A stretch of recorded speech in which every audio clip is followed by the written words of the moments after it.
Hi, welcome to my channel, Changing Phases Tarot. I'm so happy to have you here with me today. If you enjoy my reading, please like, share, and subscribe to my channel in order to be notified when I upload new weekly and monthly videos. Now today I'll be doing a general monthly reading for each of the astrological signs for the month of October 2017.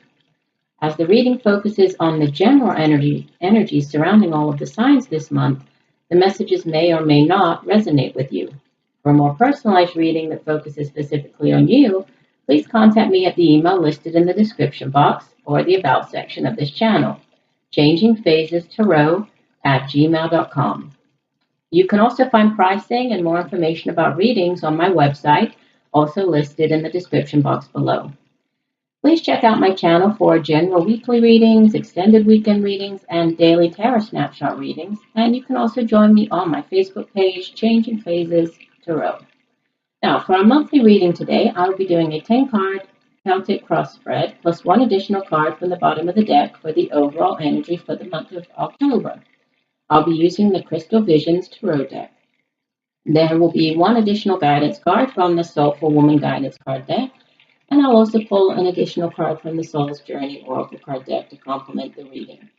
So I'm wishing you all a wonderful month of October, and I'll see you in a minute for your reading.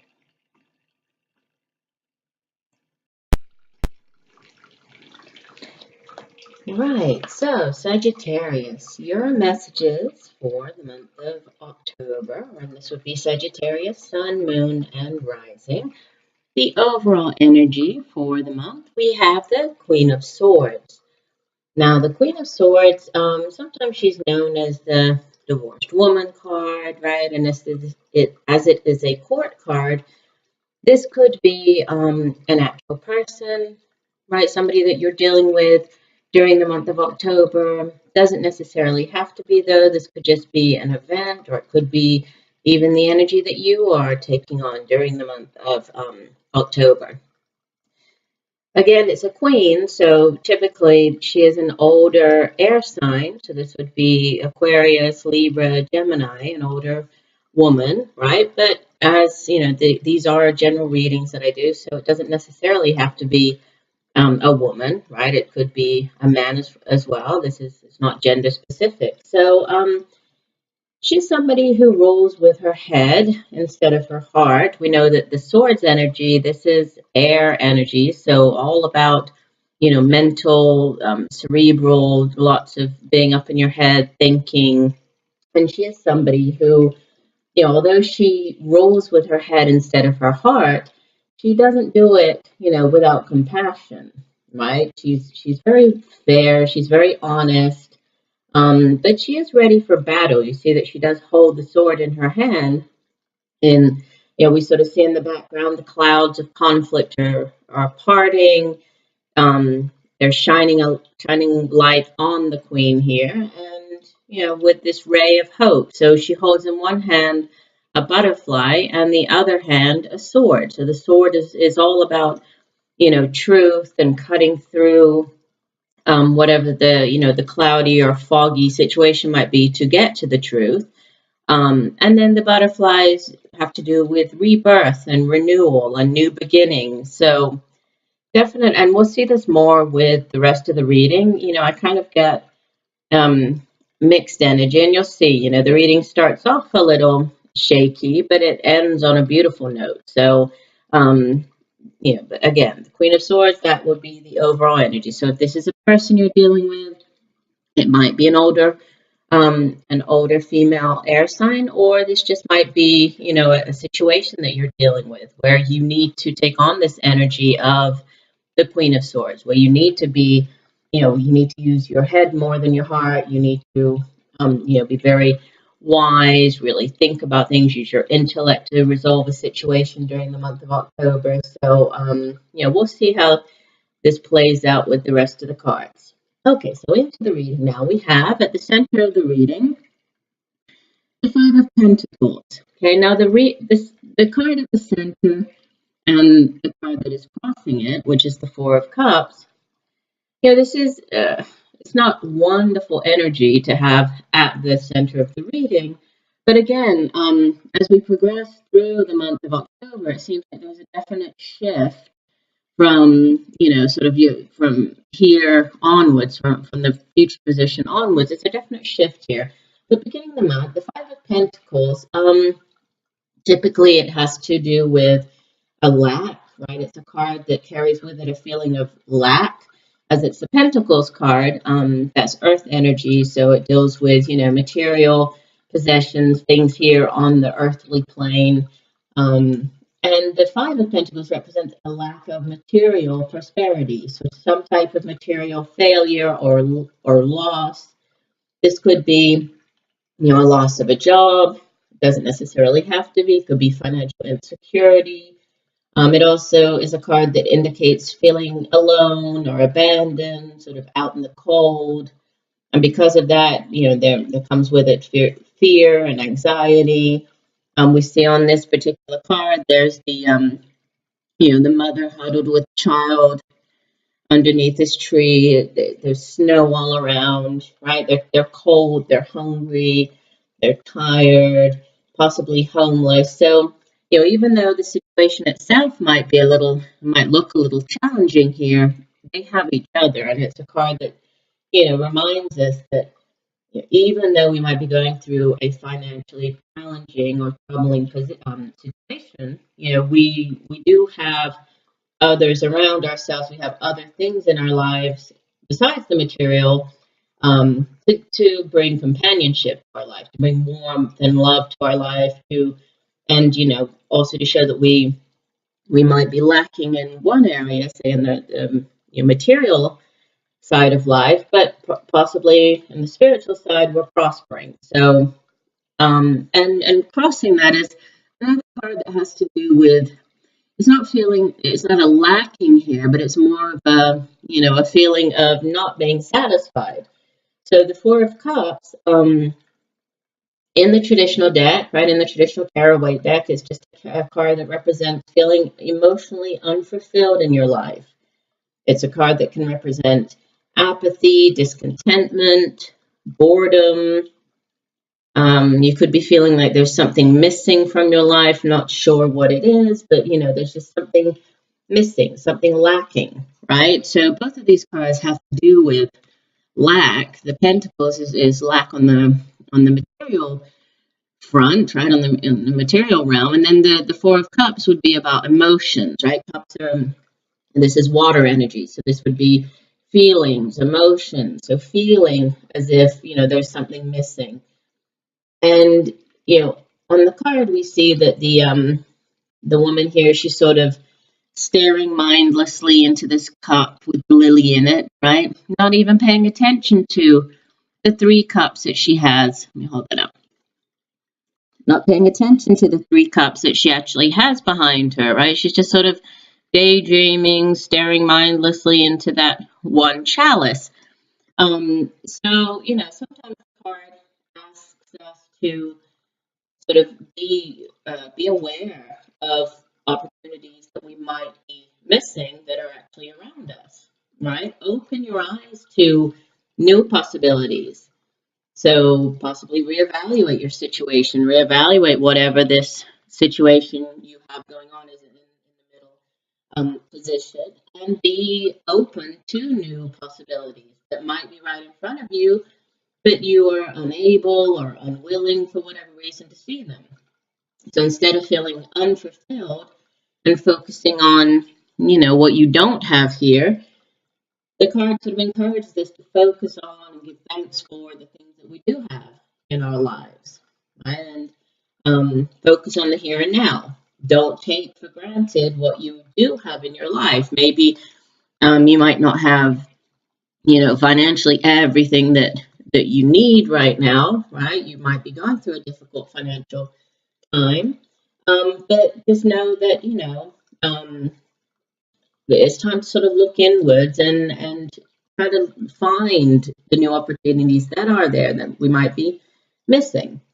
At the foundation, or at the bottom here of the reading, we have, as our foundation card, the High Priestess. So this is number 2 in the major arcana, the High Priestess. She came out in the reversed position.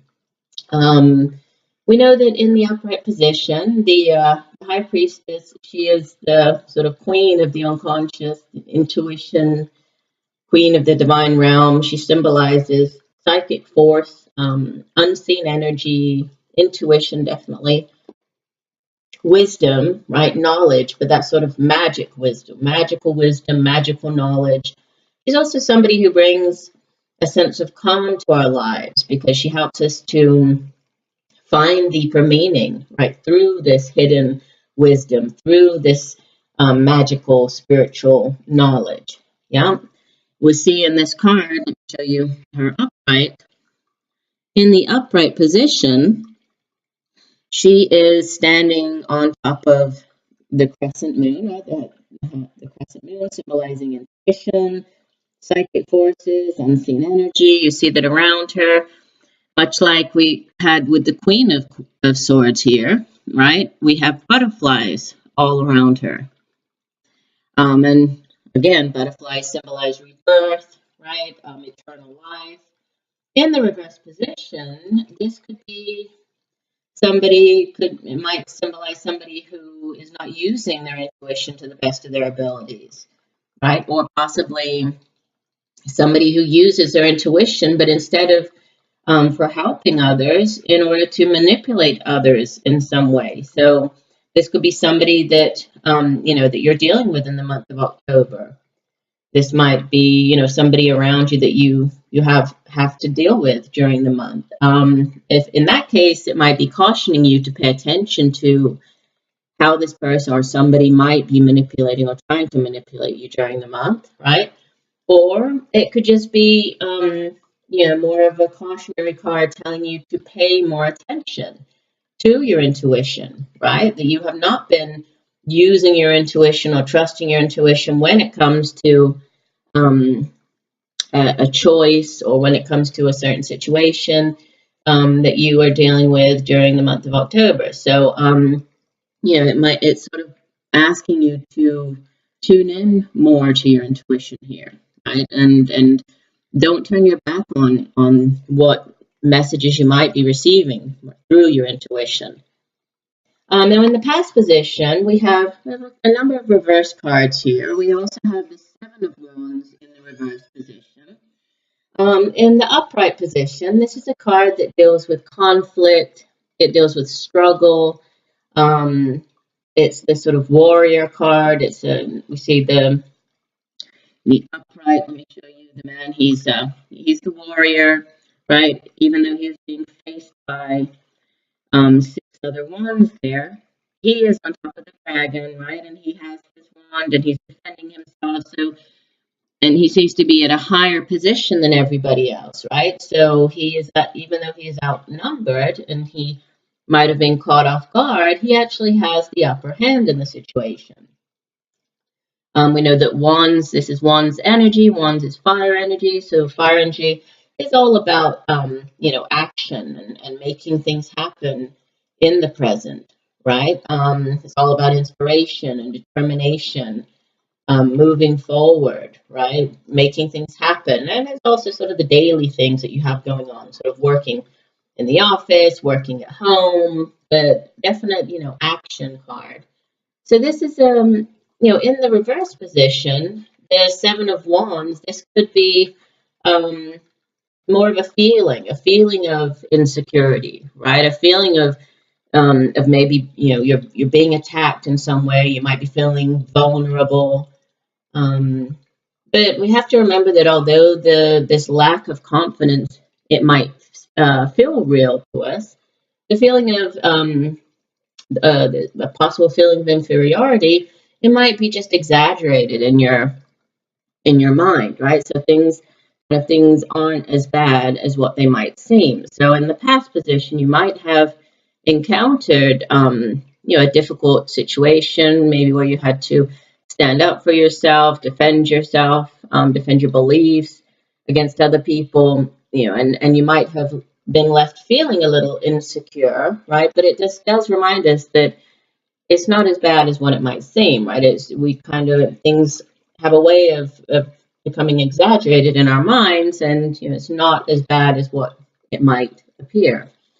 Now, what is actually on our minds in the crowning position, we have another reverse card, the Eight of Swords reversed. Again, this is another card, although it's a different suit, it's another card that deals with, feeling a certain way or believing something, but it's not actually true. So it's all about being up, being in your head, and it's mental energy, cerebral energy, lots of thoughts kind of running around your head, right, with this Eight of Swords card. In the upright position, the Eight of Swords is about feeling trapped, feeling stuck in a certain situation.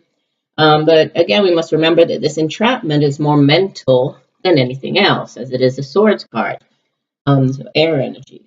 And we see that, in the upright, let me show you again. In the upright position, the woman, it looks like she is being entrapped by the crows flying around her, right? And she's encircled by swords. But it looks as if she is unable to move, unable to get out of that situation, right?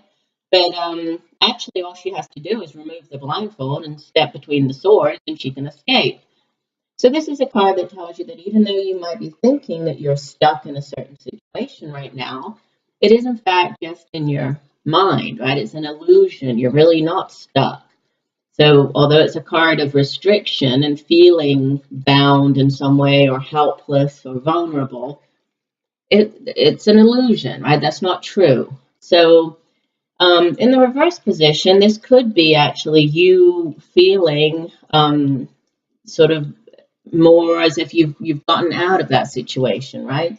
So it's a freedom from these self-imposed restrictions. So you've managed to gain the courage and the insight and the independence to break free from the ties. So you're now free to continue on your journey, right? As it's in the reverse, it's sort of the opposite of that. So you're free to continue now. You've managed to free yourself from whatever was keeping you entrapped mentally, right? So this is good, and I see a definite progression as we move around here into the future, and then once we get to sort of the end of the month here, I'll explain more. But in the future position, another card in the reverse, we have the Seven of Cups, and the Seven of Cups in the upright, it's another card that it's all about being. This one is not a sword. Obviously, Cups is feelings, right? Emotions, but it's not seeing things as they really are, right? The Seven of Cups,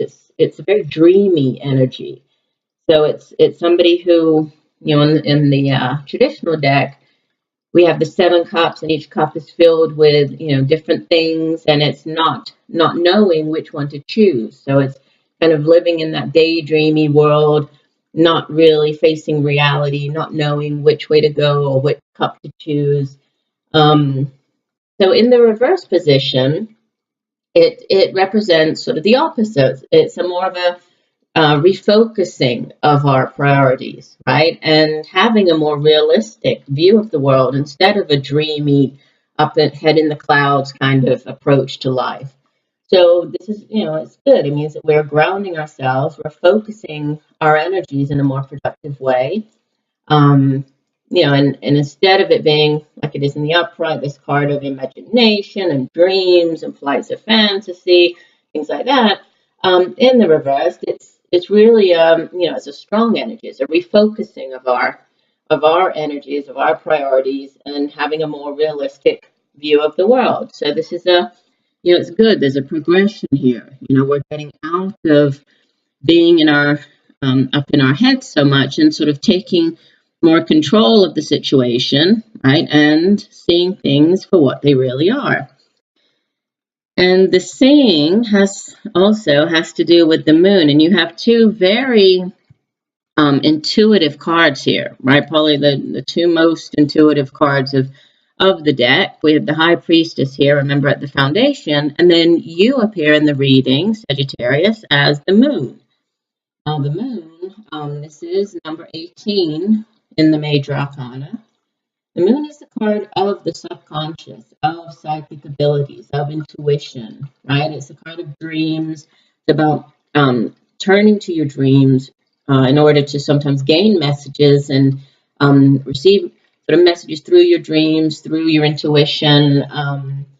And we see that here on the card, we have the goddess, the moon goddess. She's standing before the thinly veiled portal right here of our subconscious. So she sort of tells us to look for, find our inner voice in order to reach higher levels of enlightenment, right? And different than the sun in the major arcana, the moon, instead of illuminating, many times the moon sort of casts a shadow on things. And so, we have to, or we must rely on our intuition, on our instincts in order to find our way, in order to continue on our path, right? So we also see here, let me hold this up so you can see it better. We also see the phases of the moon on the card, right, going around her head. And we also have more butterflies. So again, the intuition, the renewal, rebirth, the phases of the moon on the card, they have to do with, sort of our emotions, how they're changeable, they're dictated by our subconscious motivations. So, and it also has to do with facing things, right? Facing our fears, because many times things that are hidden, what we can't see what's hidden, we are oftentimes afraid of, or, might be fearful, especially if this is, new things coming in, like what we see coming up here. So she's telling us to, put past fears behind us in order to continue on the journey. So another card of, continuing on, but seeing things using our intuition and looking inwards to see things for what they really are. What you have surrounding you, this is pretty impressive. You have 4 major arcana cards here in a row. So you have number 20, Judgment. Judgment calls for a period of reflection, self-evaluation.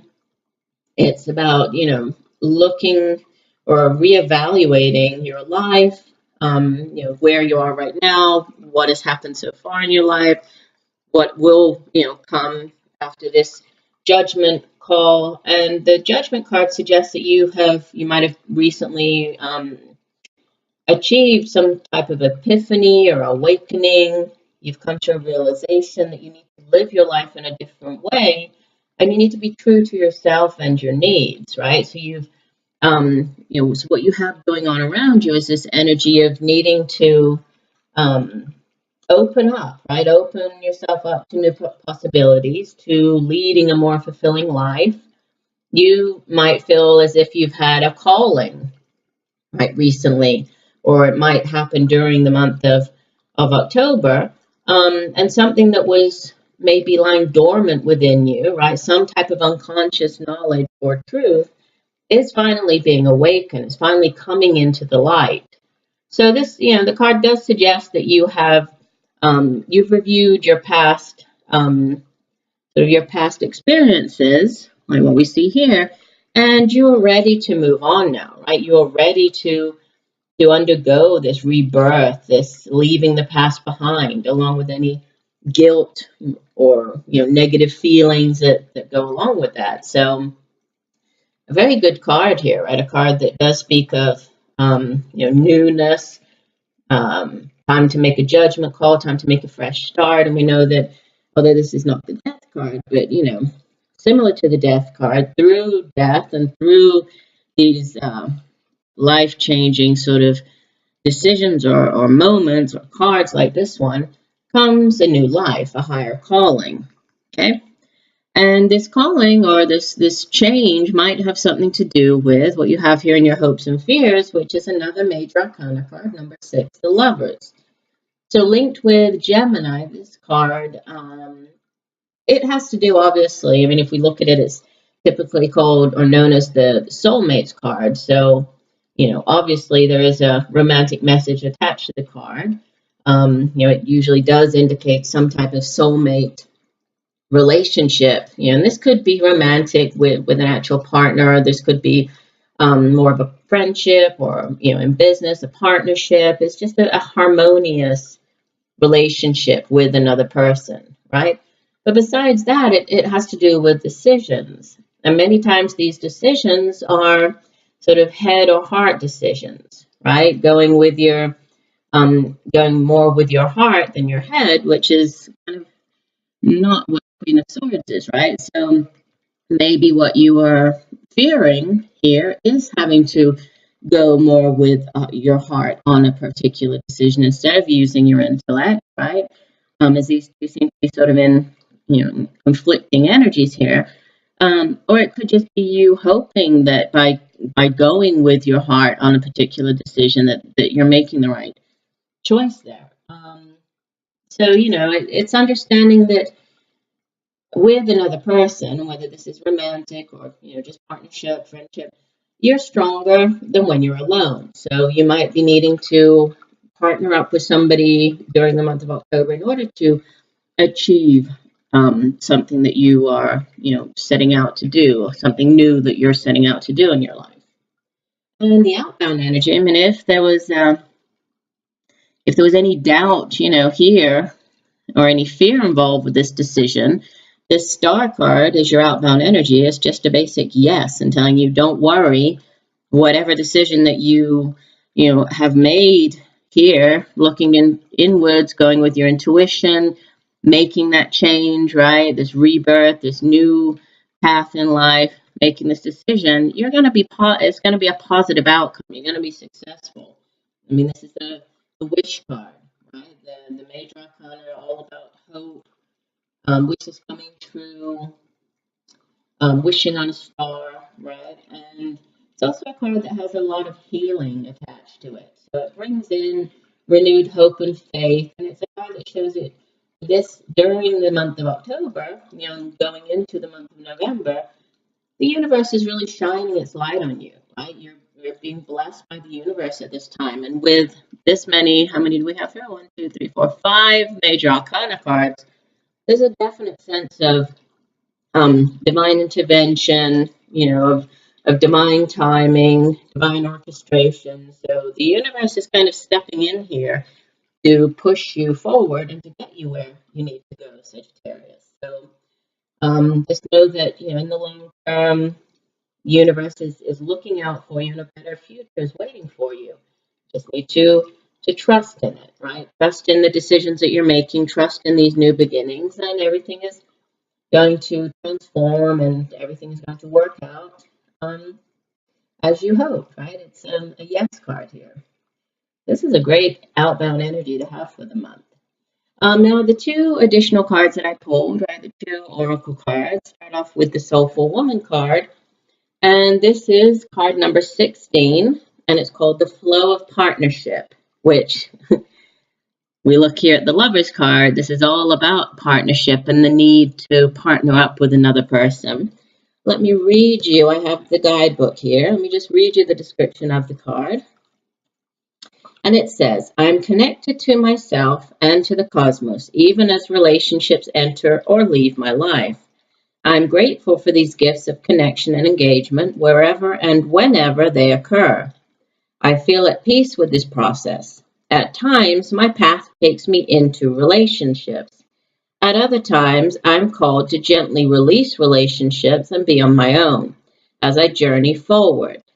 When I feel called to be in partnership, I relax into the process, knowing that I will attract the perfect partnership for me. I am open to the flow of life. I follow my unfolding journey with a radical faith and knowledge, knowing that I'm always connected to the life pulse of the universe and that the right people come into my life at the right time. That couldn't be more perfect, a time with this energy here, right? All about understanding that partnerships come into your life when you need them to, but also trusting in the universe to know that, the right people come in at the right time, divine timing. The other card, the Change card, let me pull this one up. This is from the Soul's Journey lesson cards. So looking in the guidebook here, Change says, there is a certain comfort in the idea of living a life without surprises. The status quo has an appeal, but you will never learn or grow if your circumstances stay the same. Everybody wants life to be better, but that requires change. You have chosen to incarnate into this physical dimension called Earth because of the myriad of opportunities. If you don't take advantage of them, what was the point? Staying within your comfort zone is overrated. With change comes transformation, and with transformation comes evolution. Stop viewing change as good or bad because all change nourishes your soul. Don't equate it with a lack of control. Life happens, and it's supposed to happen. You can direct how it plays out, and you always have the power to accept a change that redirects your path. And sitting next to the judgment card here, right? I think it's all about change and accepting the new things coming into your life right now, right? So it seems like there are new things, decisions have been made, new things are coming in, but you need to trust in your intuition, trust in the messages that you are receiving, right? And trust in the universe. Right, but change is a definite feel of new things coming in for you, Sagittarius. So this is a really nice reading for the month of October. I'd like to thank you for joining me today. I do hope that the messages have helped you in some way. And I wish you a month full of success and positive energies and look forward to reading for you again next month. So take care, and I'm sending you much peace, love, and light. Bye.